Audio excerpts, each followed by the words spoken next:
Viewers, যে মসজিদটি দেখতে পাচ্ছেন এটাকে একসময় বলা হতো ঢাকার অলংকার। এটার যে অসাধারণ কারুকাজ, পুরো মসজিদ জুড়ে যে এই কারুকাজ, এটাকে হচ্ছে চিনি টিকরির কাজ বলা হয়। এর ছাদে আছে হচ্ছে 3টা গম্বুজ।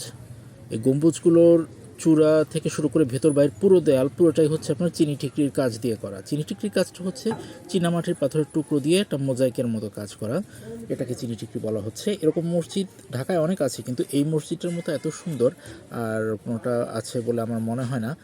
এই জন্য এই নামের কারণে মসজিদটাকে, এই ডিজাইনের কারণে মসজিদটাকে হচ্ছে চিনি টুকরার মসজিদ বলা হয়। কিন্তু এমনি এটার অফিসিয়াল নাম হচ্ছে কাসাবটুলি মসজিদ, আবার অনেকে হচ্ছে কসাইটুলি মসজিদও বলে থাকেন।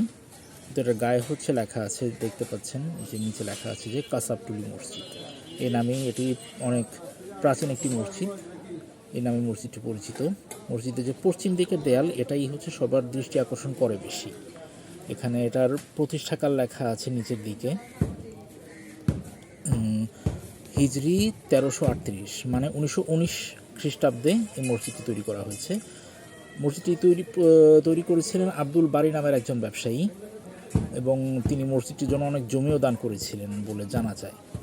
মসজিদটি আপনারা আজকে এখানে দেখছেন, এর আগেও অবশ্যই আপনারা দেখেছেন, সরাসরি না দেখলেও বিটিভিতে আপনি অবশ্যই দেখেছেন।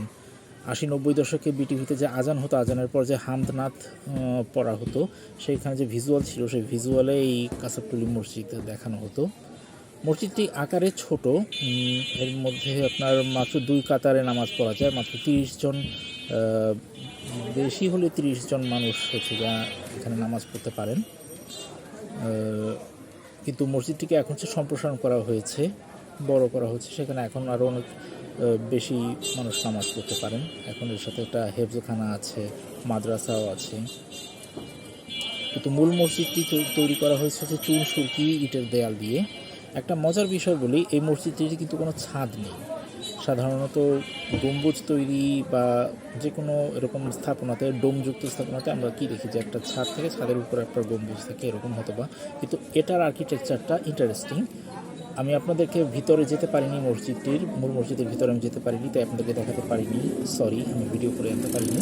তো আমি আগে দেখেছি, এর আগের বার যখন এসেছিলাম এখানে, যে মসজিদটির দেয়াল তোলার পরপরই সেখান থেকে আপনার গম্বুজটার তৈরির কাজ শুরু হয়ে গেছে। সেজন্য বলা হয় যে এই মসজিদের কোনো ছাদ নেই, সরাসরি 3টা গম্বুজ, মাঝের গম্বুজটা বড়, দুপাশের গম্বুজ দুটো একটু ছোট, এরকম। আর মূল যে আকর্ষণ মসজিদটার যে নকশাগুলো, নানা রঙের চীনামাটির পাথর বসিয়ে ফুল, লতা পাতা, আঙ্গুরের থোকা, এরকম নান্দনিক নকশা তৈরি করা হয়েছে মসজিদের চারদিকের দেয়ালে, ভেতরে। অসাধারণ, আপনারা দেখতে আসতে পারেন।